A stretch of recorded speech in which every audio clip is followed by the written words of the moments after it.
سلام رفقا، چه خبر؟ امیدوارم حال دلتون عالی باشه. حسن هستم، به کانال آکادمی من خیلی خوش اومدین. یکی از مواردی که توی طول روز معمولا خیلی باهاش سر و کله میزنیم و به نظرم خیلی مهمه باز کردن قفل گوشیمون با اثر انگشت هست که باید خیلی روون و راحت کار کنه، ولی معمولا باهاش مشکل داریم و توی اولین تلاشمون معمولا نمیتونیم قفل صفحه گوشیمون رو باهاش باز کنیم. توی این ویدیو میخوام بهتون بگم چجوری این مشکل رو حل کنیم و اگه اولین بار هست داری این ویدیوی منو میبینی و گوشی سامسونگ داری، حتما کانال منو سابسکرایب کن و زنگوله کنارش هم بزن تا از ویدیوهای بعدی که میذارم عقب نیفتی. اگه اون لایک هم برام بزنی خیلی بهم کمک میکنی تا این ویدیو به بقیه هم بیشتر نمایش داده بشه و بتونن از نکات و ترفندهایی که من میگم استفاده کنن. پس خیلی دیگه معطلتون نمیکنم و بریم استارت کارو با هم دیگه بزنیم.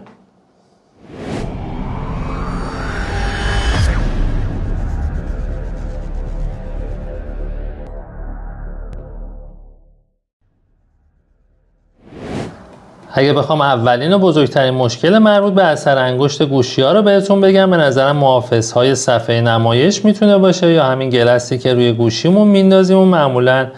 گلس‌ها دو تا نوع هستش. یکی از گلس‌ها خیلی نازک هست مثل گلس‌های هیدروژل و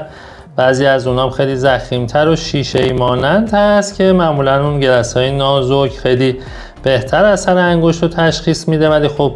محافظت خیلی کمتری نسبت به این گلس‌های شیشه‌ای از گوشیمون میکنه و معمولا این گلس‌های شیشه‌ای توی تشخیص اثر انگشت ممکنه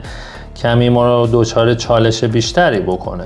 حتما سعی کنی از برندهای معروف توی بازار استفاده کنی. اتفاقا منم همین هفته پیش گوشی از دستم افتاد و گلسه شکست و مجبور شدم یکی از برندهای معروف که اسمش بوف هست و روی گوشیم بندازم. گلسه هیدروژل و گلسه شیشه‌ای داره که حالا من گلسه شیشه‌ای انداختم برای محافظت بیشتر و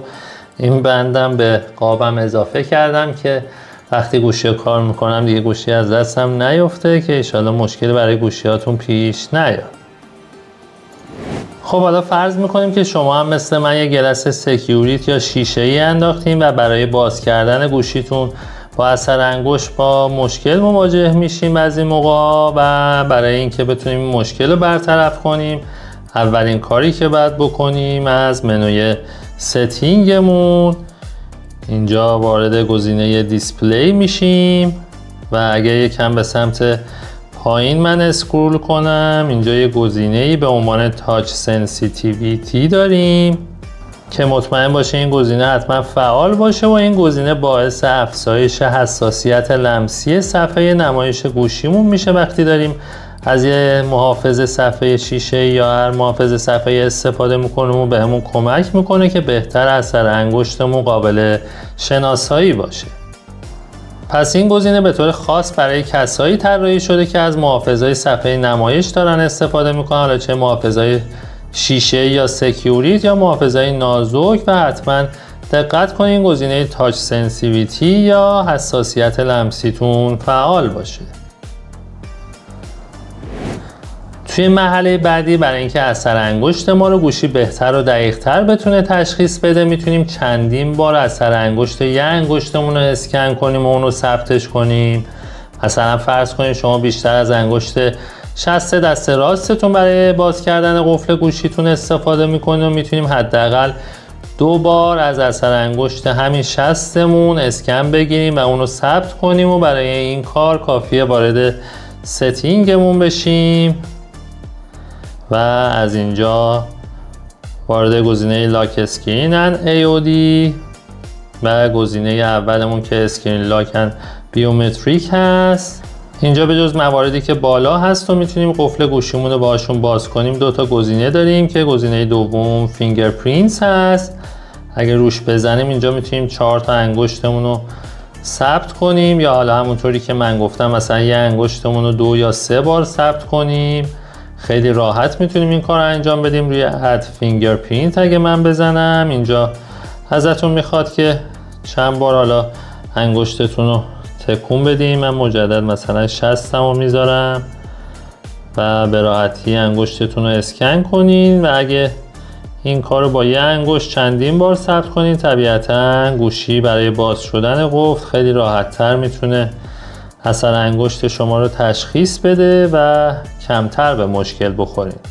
پس حتما حداقل هر انگشتی که میخواین باش بیشتر فعالیت کنین و گوشیتون رو معمولا با اون باز میکنین و حداقل 2 بار ثبتش کنین.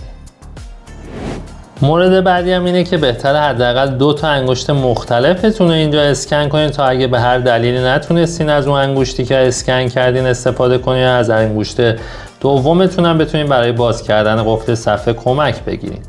مثلا اگه 2 تا مورد اول رو با شست دست راستتون اسکن کردین، میتونین 2 تا مورد بعدی رو با انگشت اشاره یا مثلا شست دست چپتون اینجا اسکن کنین تا اگه مثلا دست راستتون مشغول بود و میخواستین قفل صفحتون رو با اثر انگشت باز کنین، به راحتی بتونین از دست چپتون هم استفاده کنین و قفل صفحتون رو خیلی راحت و بهتر باز کنین و دیگه مشکلی نداشته باشین. مورد بعدی که میخوام بهتون بگم ممکنه کمی به نظرتون عجیب بیاد، ولی این نکته باعث میشه اثر انگشت شما به روش خیلی بهتری کار کنه. اگر گوشی اثر انگشت شما رو تشخیص نداد، اول مطمئن بشین که انگشت شستتون مثلا تمیز هست و کافیه انگشتتون رو پشت دست دیگه‌تون یا حالا هر جای دیگه مثل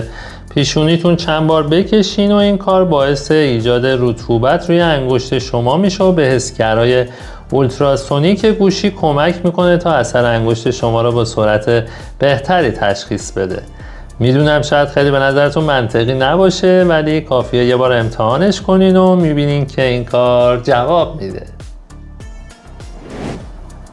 نکته آخری هم که میتونم بهتون بگم اینه که علاوه بر اثر انگشتتون حتما تشخیص چهره خودتونم فعال کنین و برای این کارم کافیه وارد ستینگمون بشیم و همون توی قسمت لاک اسکرین انیودی روی گزینه اول میزنیم و از این گزینه پایین کافیه روی فیس ریکگنیشن هم کلیک کنیم و اینجا حالا من قبلا تشخیص چهره رو اضافه کردم و اصلا کاری نداره، به راحتی چهرهتون رو اسکن میکنه، کمتر از 1 دقیقه وقتتون رو میگیره و این گزینه تشخیص چهره براتون فعال میشه و اطلاعات شما توسط نوکس ایمن میمونه که میتونیم تقریبا از امنیتش مطمئن باشیم و اگه این قابلیت تشخیص چهره رو شما در کنار اثر انگشتتون هم استفاده کنین که دیگه خیلی عالی هست و خیلی سریعتر از این که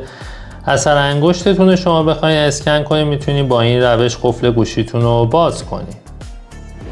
خب همونطور که میبینیم به سرعت گوشیمون با تشخیص چهره باز میشه. قسمت بالای ساعت اگه به اون قفل نگاه کنید میبینیم که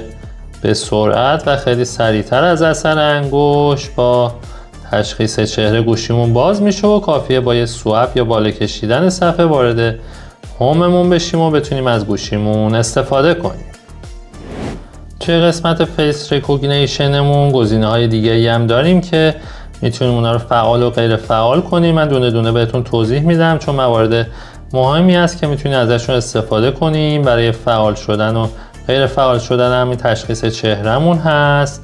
Stay on lock screen until swap هست که وقتی قفل صفحتون باز میشد با یه سوپ یا بالا کشیدن صفحه وارد هوم میشدیم و اگه من اینو غیر فعالش کنم دیگه بدون سوپ وارد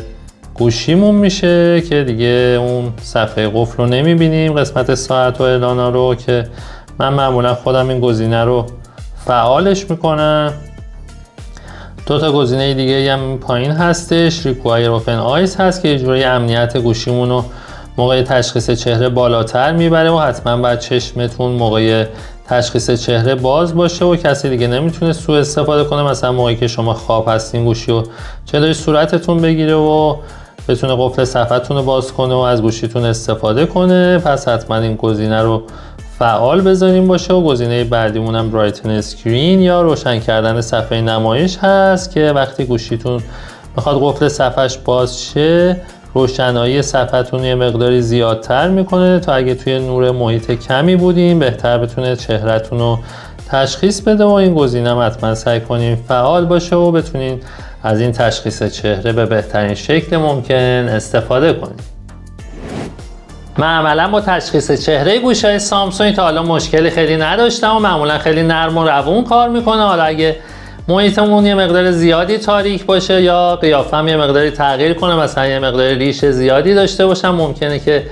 حالا ایرادی پیدا کنه و به راحتی میتونیم توی این موارد از اثر انگشتمون برای باز کردن قفل صفحه استفاده کنیم که توی گوشی‌های آیفون معمولا اگه چهره رو نتونه تشخیص بده باید حتما از رمز و پین استفاده کنیم که توی گوشی‌های آیفون هم البته خیلی درست و عالی معمولا عمل میکنه. این نکته ها و ترفندهایی بود که برای باز کردن قفل گوشی با اثر انگشت من میدونستم و بهتون گفتم و شما مگه یه مورد متفاوتی توی ذهنتون بود و بلد بودین حتما خوشحال میشم توی قسمت کامنت ها بنویسین و با بقیه به اشتراک بذارین. حتما اگه تا اینجای ویدیو رو هم دیدی اون لایک رو بزن و منو خوشحال کن و کانال منم سابسکرایب داشته باش و اون زنگوله کنارش هم بزن تا از ویدیوهای بعدی هم که میذارم عقب نیفتی.